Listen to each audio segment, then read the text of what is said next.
جی وہ اصل میں مسئلہ ایسے ہے کہ ان مسائل کے اوپر گفتگو تو ہو چکی ہے، لیکن میں یہ عرض کرنا چاہ رہا تھا سفر کے مہینے کو جو منحوس سمجھا جاتا ہے، اس پہ چھوٹا سا ایک کلپ، ایک بیان ہم نے دے دیا۔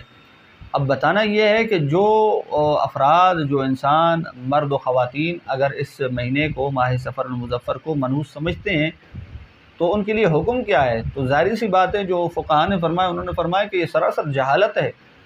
اس سے بڑی جہالت اور کیا ہونی چاہیے کہ ماہ سفر کو بھی کس نے پیدا کیا؟ اللہ ہی نے پیدا کیا۔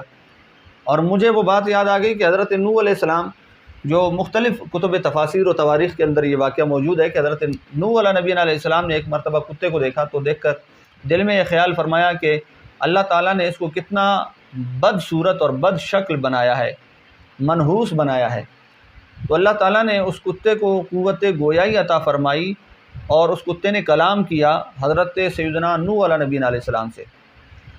کتے نے یہ عرض کیا کہ حضور، آپ نے جو اعتراض فرمایا ہے کہ اللہ تعالیٰ نے مجھ کتے کو کتنا منحوس بنایا ہے اور کتنا بدصورت اور بد شکل بنایا ہے، تو میں آپ سے یہ عرض کرنا چاہ رہا ہوں کہ یہ اعتراض نقش پر ہے یا نقاش پر ہے؟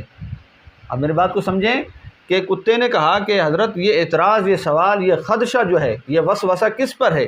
نقش پر ہے یعنی مجھ کتے پر ہے، یا نقاش پر، اللہ کی ذات پر ہے؟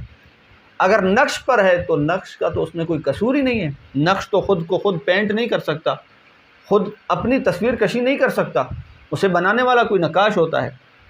تو کہا اگر نقش پر ہے تو نقش کا تو کوئی قصور ہی نہیں ہے، وہ تو خود کو نہیں بنا سکتا۔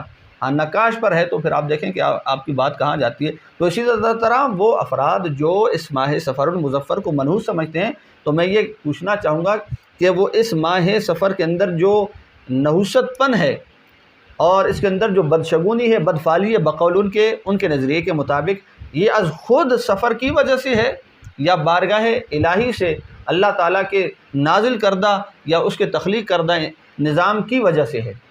اگر آپ کہیں وہ افراد کہ جن کا یہ نظریہ ہے کہ یہ ماہ سفر کی خود اپنی کمائی ہے، اپنی جو سمجھے کسب ہے کہ خود نحوست پن جو ہے یہ اس کے اندر سرایت کر چکا ہے، تو یہ تو ممکن ہی نہیں ہے، کیونکہ کسی بھی زمانے میں، کسی بھی لمحہ میں بھلائی، خیر، اچھائی، برائی وہ اس کی اپنی ذات کی طرف سے نہیں ہوتی ہے، وہ تو اللہ ہی کی ذات کی طرف سے ہے۔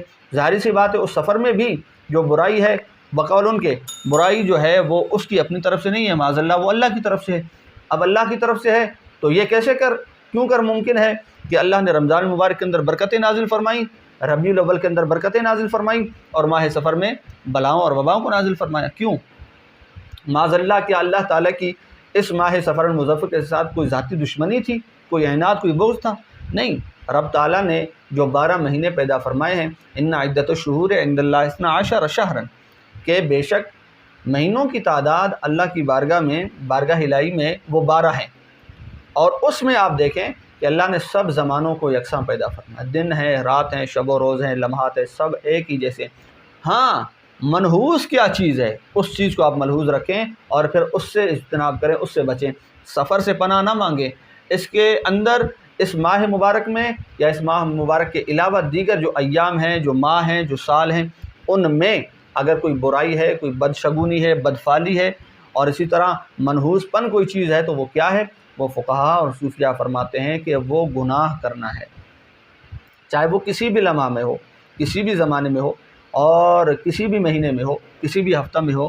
اگر گناہ انسان کرتا ہے تو یہ اس کا منحوس پن ہے، جس کی وجہ سے اس کے اوپر وبائیں نازل ہوتی ہیں، بلائیں نازل ہوتی ہیں۔ اگر وہ نیکی اور بھلائی کرتا ہے تو اللہ اس سے راضی ہوتا ہے اور اس کے لیے برکتوں اور عنایات کا نزول ہوتا ہے۔ اب یہ بات ذہن میں رکھیں، گناہوں سے اپنے آپ کو بچائے رکھیں، اللہ پاک ہمیں گناہوں سے بچائے رکھیں، اس مہینے میں بھی اور دیگر ایام میں بھی، ہر لمحہ، ہر لحظہ اللہ پاک ہمیں اپنی طاعت و فرما برداری میں رکھے، اپنے پیارے محبوب علیہ الصلوۃ والسلام کے ذکر میں مشغول رکھے۔